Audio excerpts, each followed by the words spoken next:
જામનગર શહેર મારે જેટલું ફરવાનું થયું ત્યાં સુધી તો સ્વચ્છતા માટે ખૂબ કમિશનર શ્રી અને મેયરજી શ્રી ટીમને ખૂબ અભિનંદન કે ખૂબ સારું સ્વચ્છ જામનગર રખાય છે.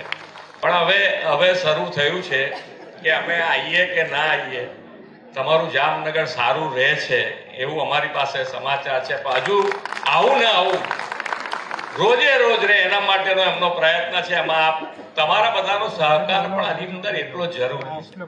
સીએમ ભૂપેન્દ્ર પટેલ ગઈકાલે જામનગરમાં હતા. જામનગરમાં 622 કરોડના વિકાસના કામોના લોકાર્પણને ખાતમુહૂર્ત કરવામાં આવ્યા, જેમાં સૌથી મોટા ફ્લાયઓવરનું પણ લોકાર્પણ ગઈકાલે સીએમના હસ્તે કરાવવામાં આવ્યું.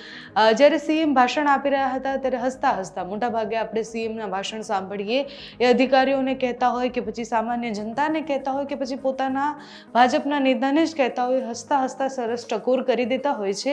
ગઈકાલે પણ સીએમએ કંઈક એવું જ કર્યું. જામનગરમાં જ્યારે એ ભાષણ આપી રહ્યા હતા ત્યારે હસતા હસતા એમને એવું કહ્યું કે મેં જામનગર ફર્યો અને હું જ્યારે જામનગર ફરી રહ્યો હતો ત્યારે મેં જોયું કે ઘણું સાફ થઈ ગયું છે બધું. પછી સામે ઓડિયન્સમાં બધા બેઠા હતા, એ લોકો પણ થોડું હસ્યા, કારણ કે સીએમ હસી રહ્યા હતા. પછી સીએમ એવું કહ્યું કે તમે એટલે હસો છો કે અમે આવીએ ત્યારે જ આ બધું સાફ થતું એવું તમને લાગે છે? ના, પણ ધીરે ધીરે સુધાર તો આવ્યો છે. એટલે એમણે જે કહેવું હતું એમને બહુ જ પ્રેમથી હસતા હસતા કહી દીધું કે નેતાઓ આવે ત્યારે જ સફાઈ થતી હોય એવું બહુ બધાને લાગતું હોય છે, પણ ધીરે ધીરે હવે એમાં સુધાર આવતા હોય છે. સીએમએ જ્યારે આ કહ્યું ત્યારે સામે બેઠેલા લોકોમાં અધિકારીઓ પણ હતા, સામે બેઠેલા લોકોમાં સામાન્ય જનતા પણ હતા, અને બધાને એવું કહેવા માંગતા હતા કે સફાઈ રાખવાની જરૂર છે. એ નેતા આવવાના હોય કે ન આવવાના હોય, બધાએ પોતપોતાનું કર્તવ્ય સમજીને આ કરવાનું છે. સીએમની જે આ વાત છે કે આની થોડા દિવસ પહેલા જ કાર્યક્રમ હતો અને જ્યારે અધિકારીઓ કાગળ માથા પર રાખીને બેઠા હતા, પ્રતિજ્ઞાપત્ર હતું, અને પછી સીએમએ હસતા હસતા કહ્યું કે ચલો પ્રતિજ્ઞાપત્રનું કંઈક તો કામ આવે છે.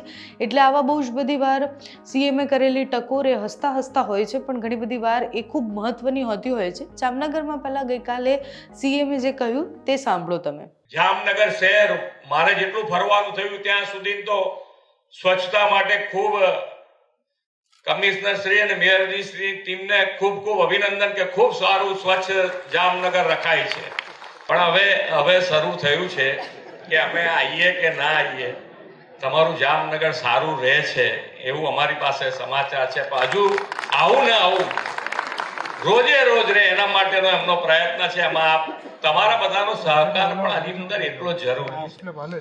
અમે ઘણી વખત જોતા હોઈએ કે જેનો સફાઈ કર્મચારી સફાઈ કરીને નીકળે, આ બાજુ આગળ નીકળતો હોય, તમને બીજા કોમ્પ્લેક્સમાં પેલો કચરાનો ઢગલો કરતો જોવા મળે. અરે ભાઈ, આ તો કઈ આપણી પણ રીત છે. તમે થોડો ટાઈમ સાચવો. તમે કોઈક એમને પણ આપણે એ કરી રહ્યા છે એની અંદર આપણે સહકાર આપવો પડે.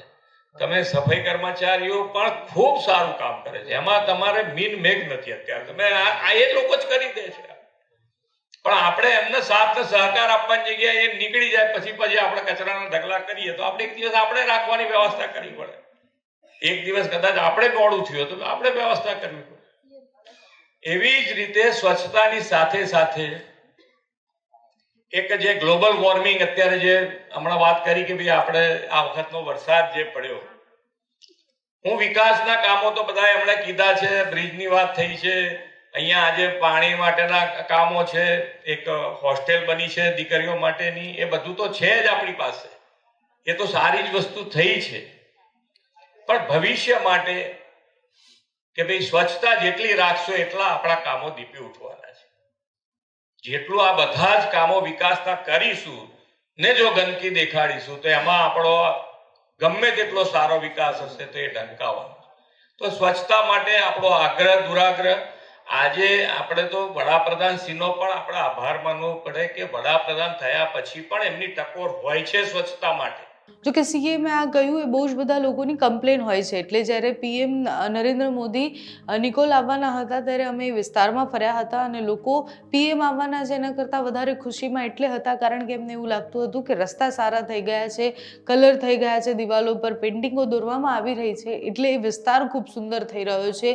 પીએમ આવવાના હોય, સીએમ આવવાના હોય કે પછી કોઈ મોટા નેતા આવવાના હોય ત્યારે એ બધા કામો થતા હોય છે, અને જનતાના મગજમાં પણ એ પરસેપ્શન આવી ગયું છે કે જ્યારે કોઈ મોટા નેતા આવવાના છે કે મોટા કાર્યક્રમો થવાના છે ત્યારે જ સફાઈ હોય છે, ત્યારે જ રસ્તા સાફ હોય છે અને ત્યારે જ આ બધું જ રંગરોગાન ને બધું કરાવવામાં આવતું હોય છે. જો કે સીએમની આ ટકોર પછી ઘણા બધા લોકો, ઘણા બધા અધિકારી પણ સમજી ગયા હશે કે આપણે કામ કરતું રહેવાનું છે. સીએમ આવે કે ન આવે, કાર્યક્રમ હોય કે ન હોય, આપણે રોજ ઉઠીને આપણું જે કર્તવ્ય છે એ કરવાનું છે. સામાન્ય જનતાને પણ એમને એવું જ કહ્યું કે સફાઈ આપણે રાખવાની છે. તમારું આ વિષય પર શું માનવું છે અમને કમેન્ટ્સમાં જણાવજો. અત્યારે આ વિડીયોમાં બસ આટલું જ. જો તમે અમને યુટ્યુબ પર જોઈ રહ્યા હોય તો સબસ્ક્રાઇબ કરજો, ફેસબુક પર જોઈ રહ્યા હોય તો ફોલો કરજો, અમારા વિડીયોને લાઇક અને શેર કરજો.